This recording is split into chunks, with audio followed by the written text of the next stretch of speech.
Hello everyone. आज हम करेंगे इकोनॉमिक्स का बैंकिंग चैप्टर का लास्ट टॉपिक जो हमारा रह गया था, और वो लास्ट टॉपिक था हमारा फंक्शंस ऑफ सेंट्रल बैंक का लास्ट फंक्शन, जिसे क्रेडिट कंट्रोल और money supply control by RBI भी कहते हैं।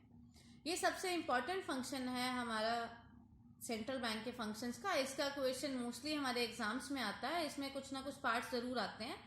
तो इसमें दो पार्ट्स में डिवाइड है हमारा क्रेडिट कंट्रोल। एक है हमारा क्वांटिटेटिव मेजर और दूसरा है हमारा क्वालिटेटिव मेजर। इसे क्वांटिटेटिव इंस्ट्रूमेंट भी कहा जाता है और क्वालिटेटिव इंस्ट्रूमेंट भी कहा जाता है। तो स्टेप बाय स्टेप हम दोनों इंस्ट्रूमेंट को डिटेल में पढ़ेंगे।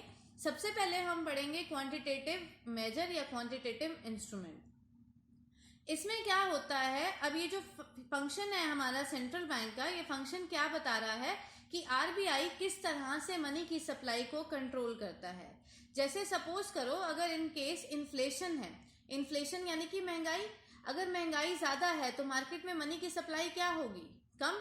और अगर डिफ्लेशन की सिचुएशन है तो मनी की सप्लाई क्या हो जाती है, ज्यादा हो जाती है। तो इसका किस तरह से आरबीआई किस तरह से इसके ऊपर इफेक्ट डालता है वो हम देखते हैं। सबसे पहला आता है हमारा बैंक रेट। बैंक रेट क्या होता है, एक ऐसा रेट होता है जिस रेट पे आरबीआई कमर्शियल बैंक को जिस रेट पे, जिस परसेंटेज पे वो लोन देती है, उस रेट को क्या कहते हैं, बैंक रेट कहते हैं। अब सपोज करो, इफ बैंक रेट इंक्रीजेस, अगर हमारी बैंक रेट इंक्रीज हो रही है तो क्या होगा, मार्केट में जो इंटरेस्ट रेट होगा वो भी क्या होगा, इंक्रीज। क्योंकि कमर्शियल बैंक को जिस रेट पे आरबीआई दे रही है, तो अब सपोज करते हैं हम, कमर्शियल बैंक आरबीआई को 5% पे दे रही है। अब यानी कि कमर्शियल बैंक के पास जो पैसा आया वो किस रेट से आया, 5% की रेट से आया। अब ये मार्केट में यानी कि हम लोगों को, कस्टमर्स को क्या रेट देगी, इससे ज्यादा देगी। यानी कि सपोज क्या है, वो 7% देगी। यानी कि जो बीच का डिफरेंस है वो क्या करेगी, वो उसकी इनकम होगी। अब मार्केट में अगर इंटरेस्ट रेट हमारा इंक्रीज हो जाता है तो मनी की सप्लाई क्या हो जाएगी, कम। क्योंकि जब लोन ले रहा है कोई भी कस्टमर बैंक से, तो अगर इंटरेस्ट रेट बैंक ज्यादा चार्ज कर रही है तो लोग लोन क्या करेंगे, कम लेंगे, और लोन कम लेंगे तो मनी की सप्लाई क्या हो गई, कम। उसी तरह इसका अगर हम वाइस वर्सा देखें, इसका रिवर्स देखें, अगर बैंक रेट हमारी डिक्रीज हो गई है, यानी कि आरबीआई जिस रेट पे कमर्शियल बैंक को दे रहा है वो रेट उसने कम कर दी, अब उसने वो रेट कर दी, कम कर दी, तो कमर्शियल बैंक भी क्या करेगा, चार्ज कम चार्ज करेगा। अब कम चार्ज कर रहा है तो मार्केट में मनी की सप्लाई इंक्रीज होगी। तो यानी कि बैंक रेट के इंक्रीज और डिक्रीज होने से मनी की सप्लाई इंक्रीज भी हो रही है और डिक्रीज भी हो रही है।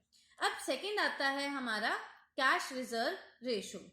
कैश रिजर्व रेशो का मतलब क्या होता है, जिस रेशो पे कैश को रिजर्व किया जाता है। अब इसे रिजर्व कौन करता है, इसे रिजर्व करता है कमर्शियल बैंक।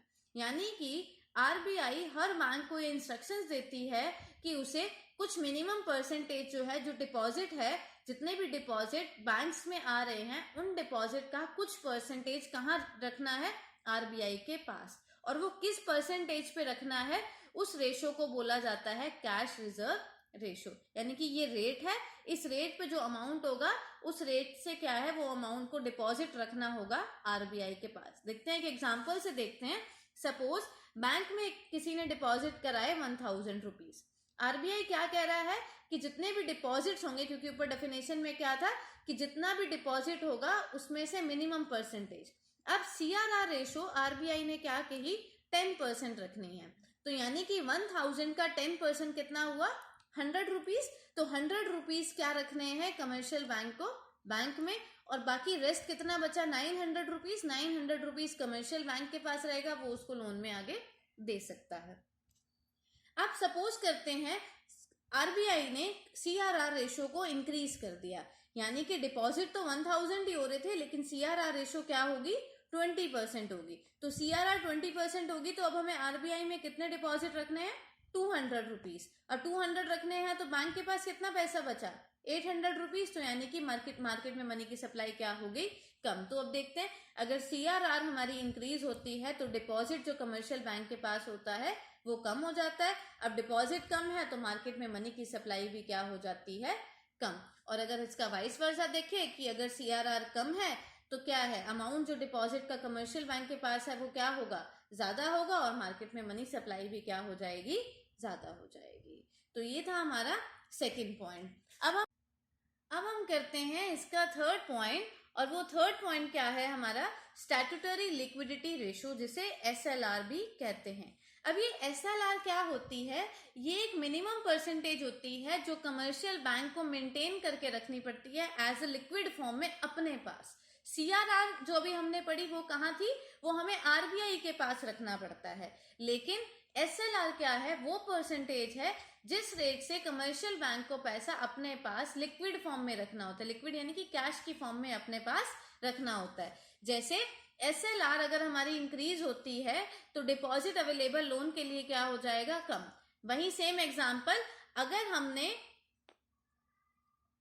1000 रुपीज के डिपॉजिट थे हमारे, और 1000 डिपॉजिट में क्या हुआ, एसएलआर 20% है, तो यानी कि 20% का कितना हो गया हमारा, 200 रुपीज। तो डिपॉजिट क्या हुआ, एसएलआर हमें क्या है, बैंक में 200 rupees as a liquid form में रखने हैं, और रेस्ट क्या है, जो 800 रुपीज है वो हम लोन में दे देंगे। और उसी तरह अगर ये रेट कम होती है तो उसके अकॉर्डिंग मनी सप्लाई हमारी इंक्रीज हो जाती है, उसे वाइस वर्सा। अब हमारा आता है fourth point, repo rate and reverse repo rate. Repo rate और रिवर्स रेपो रेट दोनों अलग अलग चीजें हैं। सबसे पहले हम पढ़ते हैं कि हमारी रेपो रेट क्या होती है। रेपो रेट क्या है, एक ऐसी रेट होती है जिस रेट पे आरबीआई कमर्शियल बैंक को पैसा देती है। अब यहां तक सुनने में ऐसे लग रहा है कि रेपो रेट और जो बैंक रेट हमने फर्स्ट रेट पढ़ी थी वो सेम है, लेकिन इसमें एक छोटा सा डिफरेंस है। वो डिफरेंस क्या है, होता तो यही है कि आरबीआई कमर्शियल बैंक को जिस रेट पे पैसा दे रही है, लेकिन यहाँ पे रेपो रेट में क्या होता है, जब आरबीआई कमर्शियल बैंक को कोई भी पैसा देती है उसके बदले उससे कुछ कोलेटरल सिक्योरिटी अपने पास रखती है। कोलेटरल सिक्योरिटी यानी कि कुछ भी सामान अपने पास, कुछ भी एसेट्स अपने पास गिरवी रखती है, ठीक है। तो यानी कि जब वो कमर्शियल बैंक उसका लोन आरबीआई का वापस कर देता है तो आरबीआई उसकी सिक्योरिटी वापस दे देती है, लेकिन बैंक रेट में ऐसा कुछ नहीं था। यानी कि ये एक शॉर्ट पीरियड का लोन है, इसीलिए इसे रीपरचेज रेट भी कहते हैं, और रीपरचेज एग्रीमेंट, यानी कि एक से लिया और उसके बाद अगर पहले सिक्योरिटी ली, उसने लोन दिया और जब लोन वापस करा तो सिक्योरिटी वापस आ गई। तो अब इसका मनी की सप्लाई के ऊपर कैसे इफेक्ट पड़ता है कि अगर रेपो रेट इंक्रीज हो रही है तो मार्केट में मनी की सप्लाई क्या हो जाएगी, डिक्रीज हो जाएगी, और अगर रेपो रेट डिक्रीज होती है तो मनी सप्लाई क्या हो जाती है, इंक्रीज हो जाती है। यानी कि यहाँ पे इनवर्स रिलेशनशिप है रेपो रेट में और मनी सप्लाई में। नेक्स्ट क्या है हमारा, reverse repo rate. Reverse repo rate क्या होता है, इस रेट में अगर हम, आपको याद हो तो हमने फंक्शंस करे थे, उन फंक्शंस में हमने ये बात कही थी, जिस तरह से कमर्शियल बैंक का अपने कस्टमर के साथ रिलेशन होता है उसी तरह आरबीआई का कमर्शियल बैंक के साथ रिलेशन होता है, यानी कि आरबीआई कमर्शियल बैंक को अपने कस्टमर की तरह ट्रीट करती है। तो यहाँ पर भी क्या है, आरबीआई क्या करती है, जब कमर्शियल बैंक के पास जो पैसा होता है वो डिपॉजिट करती है आरबीआई के पास, तो आरबीआई उसके बदले क्या देती है, उसको कुछ इंटरेस्ट देती है। यानी कि it is the that rate at which RBI accept deposit from commercial bank, यानी कि कमर्शियल बैंक अगर कुछ पैसा आरबीआई के पास रखता है तो आरबीआई भी उसको कुछ इंटरेस्ट देती है। तो यानी कि इसे क्या बोलते हैं, ये रिवर्स रेपो रेट है, तो इसीलिए इसको रिवर्स रीपरचेज रेट भी कहते हैं। अब ये क्या हुआ, अगर रिवर्स रेपो रेट कम है तो मनी सप्लाई क्या होगी, ज्यादा। अब ये मनी सप्लाई ज्यादा कैसे होगी, अब सपोज करते हैं आरबीआई जो रेट कमर्शियल बैंक को दे रही है डिपॉजिट के बदले, वो रेट बहुत कम है, तो बैंक्स क्या करेगी, वो आरबीआई के पास डिपॉजिट कम रखेगी। क्यों, क्योंकि बैंक क्या देखेगा, क्योंकि वो बाहर लोन देगा, कस्टमर को देगा, बिजनेसमैन को देगा और वहां से ज्यादा पैसा कमाएगा, और आरबीआई जो रेट दे रही है वो बहुत कम दे रही है। तो यानी कि जब रिवर्स रेपो रेट कम होगी तो मनी की सप्लाई मार्केट में क्या होगी, ज्यादा, क्योंकि ये पैसा कहाँ है, बैंक के पास है, और बैंक क्या करेगी, मार्केट में मनी की सप्लाई ज्यादा करेगी। अब हम करते हैं हमारा fifth point, open market operation.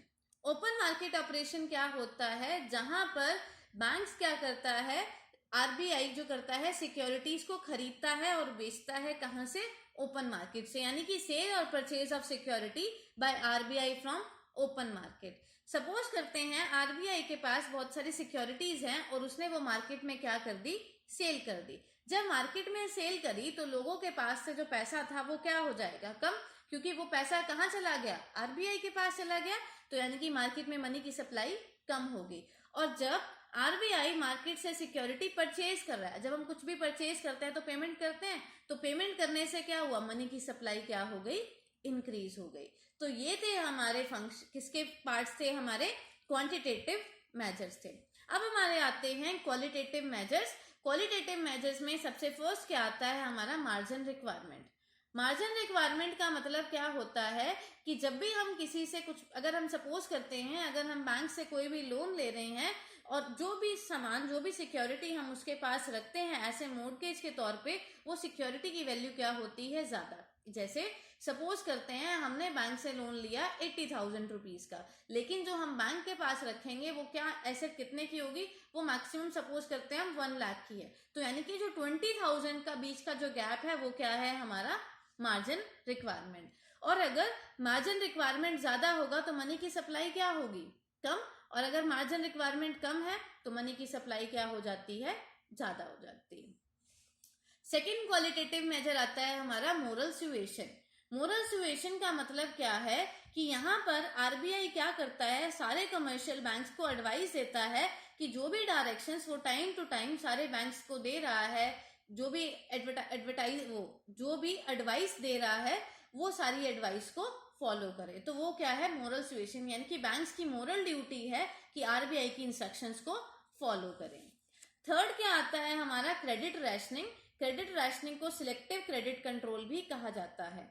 इसमें क्या होता है, यानी कि बैंक क्या करता है, हर बिजनेसमैन को जो भी बिजनेस एक्टिविटीज हो रही हैं उनके लिए अलग अलग से क्रेडिट कोटा फिक्स होता है। यानी कि किस बिजनेस को कितना लोन देना है ये पहले से प्री डिसाइडेड होता है कि अगर मैन्युफैक्चरिंग का है तो उसको अलग उसकी लिमिट होती है, कोई सेल के लिए ले रहा है, कोई घर बना रहा है, कोई एजुकेशन का लोन ले रहा है।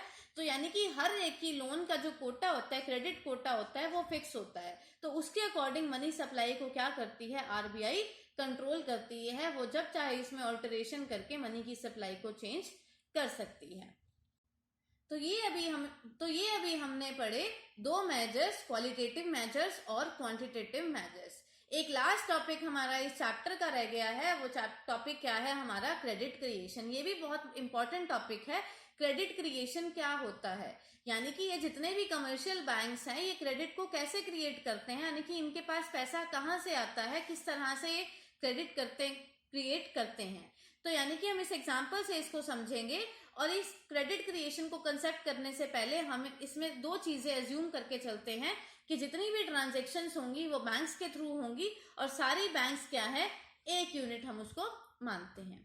अब इसमें क्या होता है, इसमें हमारे पास डिपॉजिट है। सपोज करते हैं बैंक के पास किसी ने डिपॉजिट कराया 1,000 रुपीज और हमें पता है कि आरबीआई क्या करती है, इंस्ट्रक्शन देती है कि कुछ रेट जो है उसके पास रिजर्व करके रखना है। और वो रेशियो क्या थी, सीआरआर, यानी कि कैश रिजर्व रेशियो। और ये हम एज्यूम कर रहे हैं ये कितनी है, हमारी 10%, यानी कि 1,000 का 10% हमें कहाँ रखना है, 100 रुपीज सीआरआर हो गया और बाकी का जो अमाउंट बचा 900 लोन का।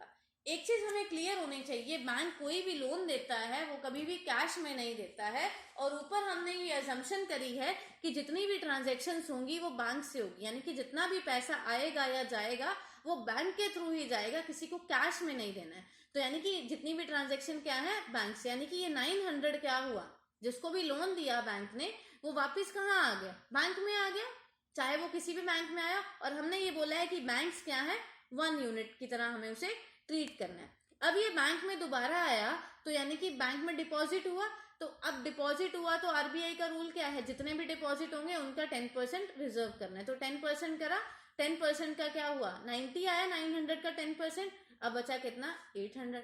अरे वही सेम प्रोसीजर दोबारा चलेगा। अब ये 800 दोबारा से किसी बैंक में डिपॉजिट हुआ, उसका 10% रखा, फिर 81 आया और 729। अब ये प्रोसीजर चलता रहेगा जब तक ये अमाउंट हमारा जीरो नहीं हो जाता है। अब देखो मैंने इसके लास्ट में क्या लिखा, 10,000 रुपीज, सीआरआर तो सेम ही है 10%, सीआरआर हमारा 1,000 और लोन कितना हो गया 9,000। एक चीज और, जितने भी प्राइमरी डिपॉजिट है, जो फर्स्ट टाइम जो भी डिपॉजिट होता है बैंक में उसे बोलते हैं हम प्राइमरी डिपॉजिट, और उसके बाद वो पैसा जब बार बार बैंक्स में जा रहा है तो उसे बोलते हैं सेकेंडरी डिपॉजिट कहा जाता है। अब ये 10,000 हमारा कैसे आया, हमें क्या पता चलेगा, कैसे पता चलेगा कि हमारा 10,000 ही आएगा, यानी कि हमें यहाँ तक चलना है। तो इसका एक फॉर्मूला होता है जिसे हम बोलते हैं मनी मल्टीप्लायर, यानी कि मनी मतलब पैसा और मल्टीप्लाई कितने गुना बढ़ेगा। तो इसका फॉर्मूला क्या है, 1/LRR। LRR मतलब लीगल रिजर्व रेशो। अब यहाँ पे हमने LRR क्या एज्यूम करी है, 10%, तो यानी कि 1/10% क्या आ गया हमारा, 10 टाइम्स, यानी कि जितने भी हमने डिपॉजिट कराए हैं वो कितने गुना बढ़ेंगे, 10 गुना बढ़ेंगे, यानी कि 10 टाइम्स वो इंक्रीज होंगे। यानी कि 1000 को अगर हम 10 से मल्टीप्लाई क्या करेंगे, आएगा 10,000। उसी तरह CRR हमारी 100 थी, उसको 10 टाइम्स करते हैं तो वो कितना हुआ, 1000। लोन हमने 900 दिया, उसको करा 9000, यानी कि 9000 प्लस 1000 कितना आ गया, 10,000। इसका एक और तरीका भी होता है, जब हमारे पास टोटल बैंक डिपॉजिट दिए हुए हैं वो कितने थे, 1000, 10,000, और इनिशियल स्टार्टिंग में बैंक के पास कितना डिपॉजिट आया, 1000, तो ये क्या आ गया हमारा, 10 टाइम्स। ये था हमारा क्रेडिट क्रिएशन की बैंक किस तरह से अर्निंग करता है, किस तरह से प्रॉफिट कमाता है और क्रेडिट को क्रिएट करता है। तो ये थी मेरी आज की वीडियो जिसमें हमने 2 टॉपिक्स को कवर किया है। होप आपको ये वीडियो अच्छी लगी होगी, तो प्लीज इसको लाइक कीजिए और सब्सक्राइब कीजिए। Thank you very much.